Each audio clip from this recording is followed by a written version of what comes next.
നമസ്കാരം. ഇന്നത്തെ ഈ ചർച്ചയിലേക്ക് സ്വാഗതം.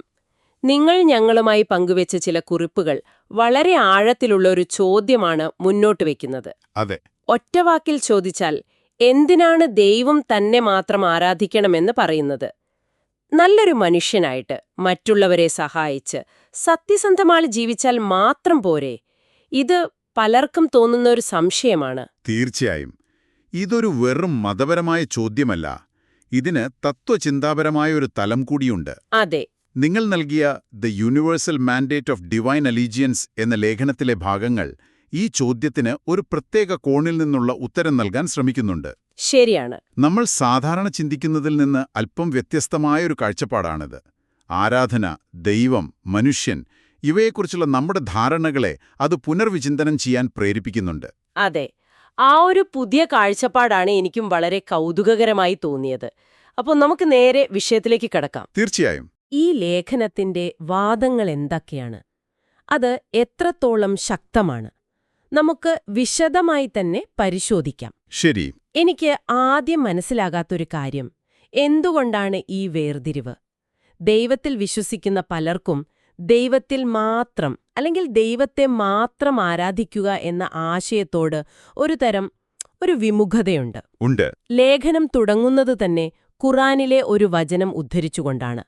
ദൈവത്തെ മാത്രം വിളിച്ചപ്പോൾ നിങ്ങൾ നിഷേധിച്ചു, എന്നാൽ അവനോടൊപ്പം മറ്റുള്ളവരെ പങ്കുചേർത്തപ്പോൾ നിങ്ങൾ വിശ്വസിച്ചു. എന്തുകൊണ്ടാണ് ഈ ഒരു മാനസികാവസ്ഥ? അതൊരു നല്ല ചോദ്യമാണ്. ലേഖനം പറയുന്നത് എന്താണെന്ന് വെച്ചാൽ, ഈ വിമുഖതയ്ക്ക് പിന്നിൽ പല ന്യായീകരണങ്ങളുണ്ട്. ഓ. ഏറ്റവും സാധാരണയായി കേൾക്കുന്ന രണ്ടെണ്ണമാണ്. ഒന്ന്, എനിക്കിതിനെക്കുറിച്ച് ശരിയായ അറിവുണ്ടായിരുന്നില്ല. ശരി. രണ്ട്, എന്റെ പൂർവികരും സമൂഹവും എന്നെ പഠിപ്പിച്ചതിങ്ങനെയാണ്, ഞാനത് പിന്തുടരുന്നു. ഇവ രണ്ടും വളരെ സ്വാഭാവികമായി നമുക്ക് തോന്നാവുന്ന ഒഴികഴിവുകളാണ്, അല്ലേ? അതെ, ശരിയാണ്.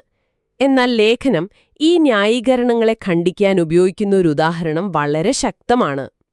ജോലിസ്ഥലത്തെ ഉദാഹരണം. അതെ, ഒരു കമ്പനിയിൽ ജോലി ചെയ്യുന്നയൊരാൾ ഒരു നിയമവിരുദ്ധമായ കാര്യം ചെയ്യുന്നു. പിടിക്കപ്പെടുമ്പോൾ എന്റെ മാനേജർ പറഞ്ഞതുകൊണ്ടാണ് ഞാനിത് ചെയ്തത് എന്ന് പറഞ്ഞാൽ അത് നിലനിൽക്കില്ല. ഇല്ല, നിയമത്തിന് മുന്നിൽ അത് വിലപ്പോവില്ല. കമ്പനി അയാളെ പിരിച്ചുവിടും. ആത്യന്തികമായ ഉത്തരവാദിത്തം ആ വ്യക്തിക്ക് തന്നെയാണ്. അതുതന്നെ. ആ ഉദാഹരണം കാര്യങ്ങൾ വളരെ വ്യക്തമാക്കുന്നുണ്ട്. വ്യക്തിപരമായ ഉത്തരവാദിത്തം, അതായത് പേഴ്സണൽ അക്കൗണ്ടബിലിറ്റി എന്ന ആശയത്തിനാണ് ഇവിടെ ഊന്നൽ. ഓക്കേ. മറ്റൊരാളെ അന്ധമായി പിന്തുടരുന്നത് ഒരു സൗകര്യമാണ്, പക്ഷേ അതൊരു ന്യായീകരണമല്ല. ശരിയും തെറ്റും തിരിച്ചറിയാനുള്ളൊരു ആന്തരികമായ ബോധം ഓരോ മനുഷ്യനിലുമുണ്ടെന്നും അതുപയോഗിച്ച് സ്വന്തമായി ഒരു തീരുമാനം എടുക്കണമെന്നുമാണ് ഈ വാദത്തിന്റെ കാതൽ. ശരിയാണ്. സാമൂഹിക സമ്മർദ്ദം ഒരു യാഥാർത്ഥ്യമാണ്, പക്ഷെ അതൊരിക്കലും നമ്മുടെ തിരഞ്ഞെടുപ്പുകളുടെ പൂർണ്ണ ഉത്തരവാദിത്വത്തിൽ നിന്ന് നമ്മളെ ഒഴിവാക്കുന്നില്ല. പക്ഷെ ഒരു മിനിറ്റ്, ആ വാദത്തിൽ ഒരു പ്രശ്നമില്ലേ? എന്താണ്? ഒരു വ്യക്തിയുടെ ചിന്തയെയും വിശ്വാസത്തെയും രൂപപ്പെടുത്തുന്നതിൽ സമൂഹം, കുടുംബം, വിദ്യാഭ്യാസം ഇവയെല്ലാം വലിയ പങ്ക് വഹിക്കുന്നില്ലേ? തീർച്ചയായും.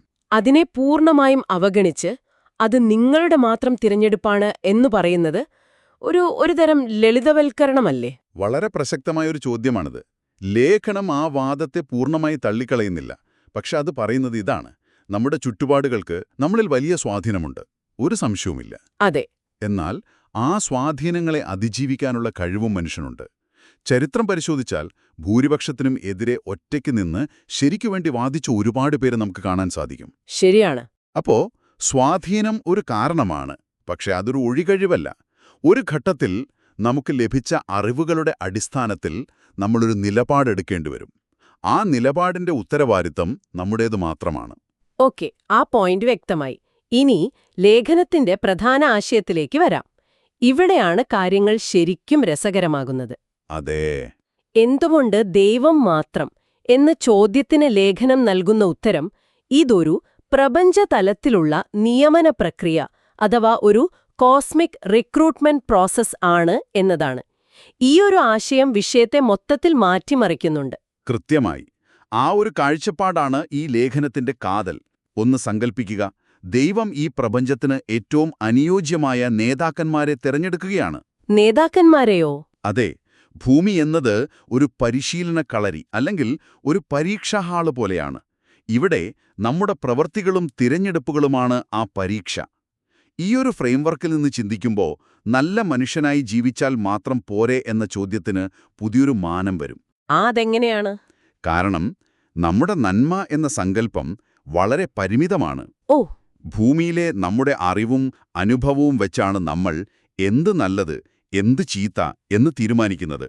ലേഖനം പറയുന്നത് പ്രപഞ്ചത്തിന്റെ മൊത്തത്തിലുള്ള നിയമങ്ങളെക്കുറിച്ചോ അതിന്റെ നിലനിൽപ്പിന് എന്താണ് ആവശ്യമെന്നോ നമുക്കൊരു ധാരണയുമില്ല എന്നാണ്. ശരിയാണ്. ഒരു ഉദാഹരണം പറയാം.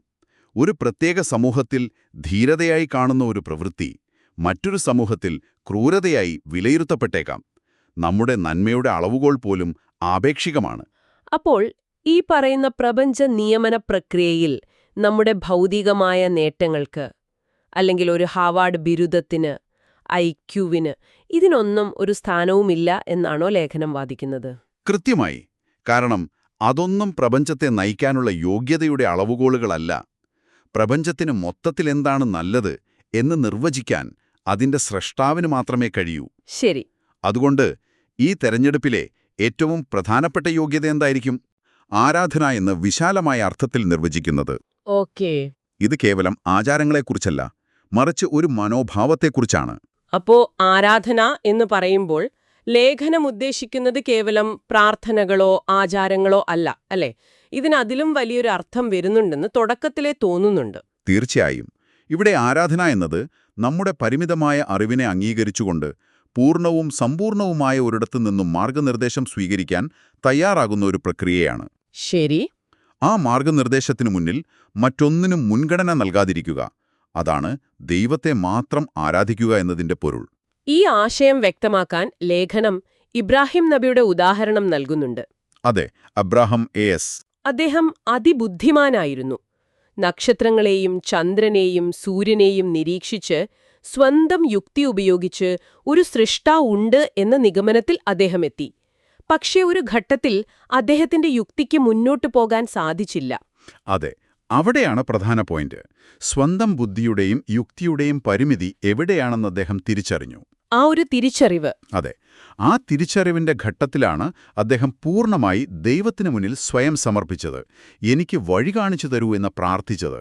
ഇവിടെ സ്വന്തം പരിമിതി തിരിച്ചറിയുന്നത് ഒരു ദൗർബല്യമല്ല, അല്ല, മറിച്ച് അതൊരു ഉയർന്ന തലത്തിലുള്ള ബുദ്ധിയുടെയും പക്വതയുടെയും ലക്ഷണമായാണ് ഈ ലേഖനം അവതരിപ്പിക്കുന്നത്. എന്നാൽ ഇതിന്റെ ഒരു വിമർശനം ഇത് മനുഷ്യന്റെ കഴിവിനെയും യുക്തിയെയും കുറച്ചു കാണുന്നു എന്നതാണ്.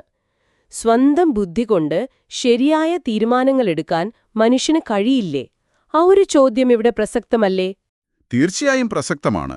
ലേഖനം മനുഷ്യന്റെ യുക്തിയെ കുറച്ചു കാണുന്നില്ല, മറിച്ച് അതിന്റെ ശരിയായ സ്ഥാനം നിർണ്ണയിക്കുകയാണ് ചെയ്യുന്നത്. ഓക്കെ. ഇബ്രാഹിം നബിയുടെ ഉദാഹരണം തന്നെ നോക്കൂ. അദ്ദേഹത്തിന്റെ യുക്തിയാണ് അദ്ദേഹത്തെ ദൈവത്തിലേക്ക് അടുപ്പിച്ചത്. അപ്പോ യുക്തി ഒരു പ്രധാന ഉപകരണമാണ്, പക്ഷേ അതൊരു സമ്പൂർണ്ണ ഉപകരണമല്ല. ഒരു കാൽക്കുലേറ്റർ പോലെയാണോ? അതെ, ആ ഉപമ ശരിയാണ്. ഒരു കാൽക്കുലേറ്റർ പോലെയാണ് യുക്തി. സങ്കീർണമായ കണക്കുകൂട്ടലുകൾക്ക് അത് നമ്മളെ സഹായിക്കും. പക്ഷെ എന്ത് കണക്ക് കൂട്ടണം, എന്തിനു വേണ്ടി കണക്ക് കൂട്ടണം എന്ന് പറഞ്ഞു തരാൻ കാൽക്കുലേറ്ററിന് കഴിയില്ല. ശരിയാണ്. അതിന് നമുക്ക് അതിനേക്കാൾ ഉയർന്നൊരു ലക്ഷ്യം വേണം. ആ ലക്ഷ്യം നിർവചിക്കാനാണ് ദൈവിക മാർഗനിർദ്ദേശം ആവശ്യമെന്നാണ് ഈ വാദം. ഓക്കെ, ആ ആശയം വ്യക്തമായി. ഈ യാത്രയിൽ നമ്മളെ സഹായിക്കാൻ ചില ഉപകരണങ്ങളുണ്ടെന്നും ലേഖനം പറയുന്നുണ്ടല്ല? ഉണ്ട്. പാഠപുസ്തകങ്ങൾ എന്ന് വിശേഷിപ്പിക്കാവുന്ന ദിവ്യബോധനങ്ങൾ, മുൻവർഷങ്ങളിലെ ചോദ്യപേപ്പറുകൾ എന്ന് പറയാവുന്ന ചരിത്രം, പിന്നെ നമ്മുടെ സ്വന്തം ജീവിതത്തിലെ അനുഭവങ്ങൾ. അതെ, ആ ഉപമ വളരെ നല്ലതാണ്. ദിവ്യഗ്രന്ഥങ്ങൾ നമുക്ക് അടിസ്ഥാന തത്വങ്ങൾ നൽകുന്നു. ശരി. ചരിത്രം, അതായത് മുൻപ് കഴിഞ്ഞുപോയ സമൂഹങ്ങളുടെ അനുഭവങ്ങൾ, ആ തത്വങ്ങൾ പാലിച്ചവർക്കും ലംഘിച്ചവർക്കും എന്ത് സംഭവിച്ചുവെന്ന് കാണിച്ചു തരുന്നു. ഓക്കെ. നമ്മുടെ സ്വന്തം ജീവിതത്തിൽ ദൈവം നൽകുന്ന അടയാളങ്ങളും പരീക്ഷണങ്ങളും നമുക്ക് വ്യക്തിപരമായ പാഠങ്ങൾ നൽകുന്നു. ഇവയെല്ലാം ശരിയായ രീതിയിൽ ഉപയോഗിച്ച് അഹങ്കാരമില്ലാതെ സത്യസന്ധമായ മാർഗനിർദ്ദേശം തേടാനുള്ള ധൈര്യവും വിവേകവുമാണ് യഥാർത്ഥ പരീക്ഷ. ഈ ചർച്ച മുന്നോട്ടു പോകുമ്പോൾ നമ്മൾ എന്തിനാണ് സൃഷ്ടിക്കപ്പെട്ടതെന്നതിനെക്കുറിച്ച് ലേഖനം നൽകുന്ന ചിത്രം വളരെ വലുതാണെന്ന് എനിക്ക് തോന്നുന്നു. അതെ, ഇത് വെറും ഭൂമിയിലെ നല്ല ജീവിതത്തെക്കുറിച്ചല്ല. മാലാഖമാർ പോലും മനുഷ്യനു മുന്നിൽ പ്രണമിച്ചു എന്ന് പറയുമ്പോൾ നമ്മുടെ ദൗത്യം കേവലം ചില പ്രാർത്ഥനകളോ മന്ത്രോച്ചാരണങ്ങളോ അല്ല. അല്ല, അതിനേക്കാൾ വളരെ ഉയർന്നതാണ്. അതെ. നമ്മുടേത് പ്രപഞ്ചതലത്തിലുള്ളൊരു നേതൃത്വപരമായ റോളാണ്. ഒരു കോസ്മിക് ലീഡർഷിപ്പ് റോൾ എന്നാണ് ഈ ലേഖനം സൂചിപ്പിക്കുന്നത്. പ്രപഞ്ചത്തിലെ മറ്റ് സൃഷ്ടികളിൽ നിന്ന് വ്യത്യസ്തമായി തിരഞ്ഞെടുക്കാനുള്ള സ്വാതന്ത്ര്യം, ഫ്രീഡം ഓഫ് ചോയ്സ്, നമുക്ക് നൽകിയിട്ടുണ്ട്. ശരി. ആ സ്വാതന്ത്ര്യം ശരിയായ രീതിയിൽ ഉപയോഗിച്ച് ദൈവത്തിന്റെ പ്രതിനിധികളായി വർത്തിക്കുക എന്നതാണ് നമ്മുടെ ദൗത്യം. അതൊരു ചെറിയ കാര്യമല്ല. ആ ഉയർന്ന ദൗത്യം നിർവഹിക്കാൻ ദൈവത്തിന്റെ സഹായം കൂടിയേ തീരൂ. ഈ ആശയം വളരെ ലളിതമായി വിശദീകരിക്കാൻ ലേഖനം അവസാനം നൽകുന്നൊരു ഉദാഹരണം എന്നെ ശരിക്കും ആകർഷിച്ചു. ആ സിഇഒ ഉദാഹരണം. അതെ, ഒരു വലിയ മൾട്ടിനാഷണൽ കമ്പനിയുടെ സിഇഒ നിങ്ങളെ നേരിട്ട് വിളിച്ച്, ഇനി മുതൽ നിങ്ങൾ മറ്റാരോടും റിപ്പോർട്ട് ചെയ്യേണ്ട, എന്നോട് നേരിട്ട് റിപ്പോർട്ട് ചെയ്താൽ മതി എന്ന് പറയുന്നുവെന്ന് സങ്കല്പിക്കുക. അതിന്റെ അർത്ഥമെന്താണ്? നിങ്ങളൊന്ന് ആലോചിച്ചു നോക്കൂ. അതൊരു വലിയ അംഗീകാരമാണ്. ദൗത്യം നൽകിയിരിക്കുന്നു. 2, ആ ദൗത്യം നിർവഹിക്കാൻ ഇടനിലക്കാരുടെ ആവശ്യമില്ലാത്ത വിധം നിങ്ങൾ പ്രാപ്തനാണെന്ന് അദ്ദേഹം വിശ്വസിക്കുന്നു. ശരിയാണ്. 3, അദ്ദേഹം നിങ്ങൾക്കായി നേരിട്ട് സമയം നീക്കിവച്ചിരിക്കുന്നു. ഇതൊരു വലിയ ബഹുമതിയാണ്, പക്ഷേ അതിനേക്കാൾ വലിയൊരു ഉത്തരവാദിത്തമാണ്. അതെ, ഉത്തരവാദിത്തം. നിങ്ങളുടെ ഓരോ നീക്കവും സിഇഒ നേരിട്ട് നിരീക്ഷിക്കുന്നു. നിങ്ങൾക്ക് തെറ്റുപറ്റാൻ പാടില്ല. ദൈവത്തെ മാത്രം ആരാധിക്കുക എന്നതും ഇതുപോലെയാണെന്നാണ് ലേഖനം പറയുന്നത്. കൃത്യമായി. ദൈവം പറയുന്നു, എനിക്കും നിനക്കും ഇടയിൽ ആരുമില്ല. നിന്റെ ദൗത്യം വലുതാണ്, അതിനുള്ള മാർഗനിർദ്ദേശം ഞാൻ നേരിട്ട് നൽകാം. അപ്പോൾ ആരാധന എന്നത് ഒരു വിധേയത്വ പ്രകടനമല്ല, അല്ല, മറിച്ച് ഒരു പ്രത്യേക ദൗത്യം ഏറ്റെടുക്കലാണ്.